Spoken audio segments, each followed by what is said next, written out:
Hello, I saw your question in the email.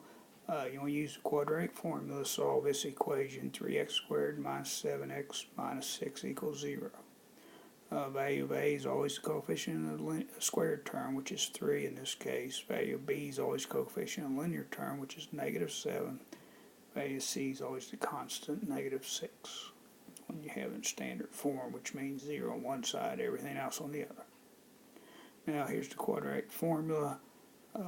Value, it's minus b, you want to put it in negative 7, be minus a negative 7, that'll actually come out to positive.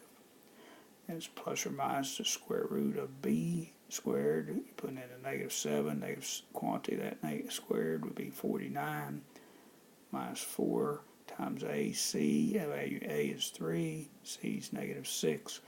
Here's where I think you may have messed up, that product is a positive 72. And so the sum is 121.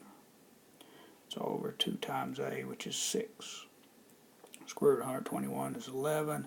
So, you take 7 plus 11 over 6 and 7 minus 11 over 6. And I end up with 3 and negative 2/3.